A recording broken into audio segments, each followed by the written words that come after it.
Episode 4 of Wednesday Season 2 starts with Fairburn threatening to send Thornhill back to the correctional facility if she fails to cooperate. With no bargaining chip, Thornhill agrees to cooperate on the condition that they allow her to see Tyler. Upon seeing Thornhill, Tyler turns into a monster and nearly kills Thornhill.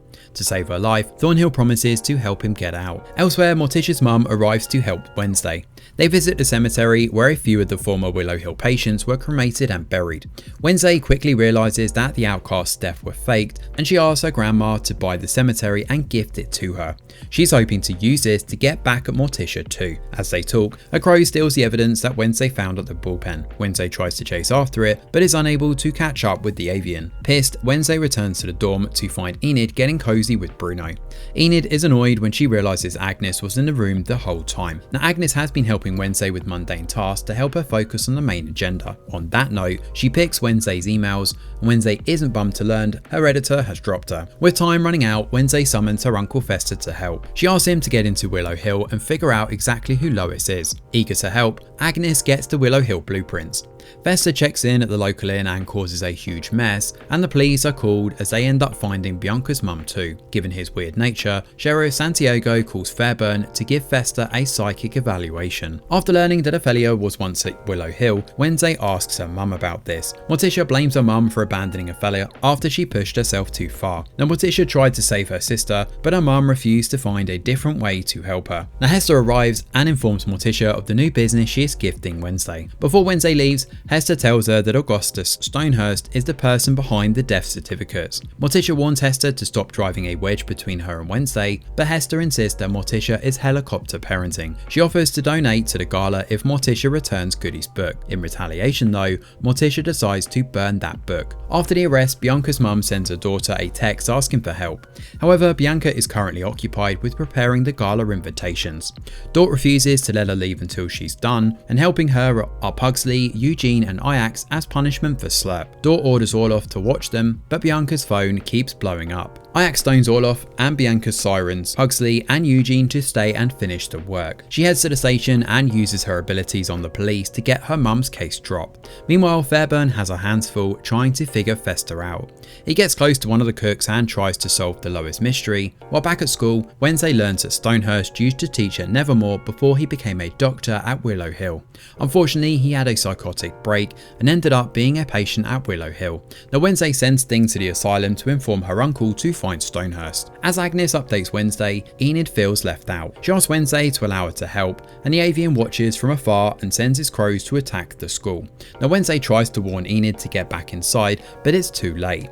One of the birds tries to take Thing, but Dort uses his fire fingers to free him. Enid saves Thing from plummeting to the hard ground, while Wednesday chases the avian inside the school building, but winds up losing them. She ends up finding Fairburn talking to Capri instead about a music lesson for the Willow Hill patients. Sensing something suspicious, Wednesday agrees to join the orchestra for the gala. Later, Morticia confronts Wednesday about sending Fester to Willow Hill. She wants Wednesday to stop before she makes everything worse, and at Willow Hill, Thing delivers the message to Fester. Within a short time, Fester finds Stonehurst, but the man can't speak. Fester electrocutes his parrot and gets a lead on Lois. Before he can find a chance to follow the lead, Thornhill rats him out to Fairburn. Fairburn locks Fester in the same room with Slurp as punishment. At the school, Wednesday asks Orloff about Stonehurst. Orloff mentions that Stonehurst came to Nevermore shortly after the death of his wife. According to Orloff, Stonehurst had a daughter, and he built her an aviary in the Iago Tower. Stonehurst was a normie and Orloff never trusted him. To find Bianca's mum a new hideout, Ajax suggests they hide her in an old classroom. On her way there through the tunnels, they overhear Dort talking to someone on the phone. It seems the other party is worried things are getting out of control. A Thing returns with news of Fester's situation, and Wednesday sends him back to keep Fester company while she comes up with a plan. Using Capri's music lesson as a cover, Wednesday plans to infiltrate the asylum. She enlists the help of Agnes, and Enid insists on tagging along. The plan goes smoothly, and the cook helps Wednesday break Fester out. In the chaos, Slurp also escapes. Now Wednesday and Fester finally find Lois, and it turns out to be a secret outcast program run by Stonehurst and his daughter. Now Stonehurst actually faked the death of the outcasts and harnessed their powers. He was hoping to turn himself into an outcast, and even managed to make his daughter an avian in the process.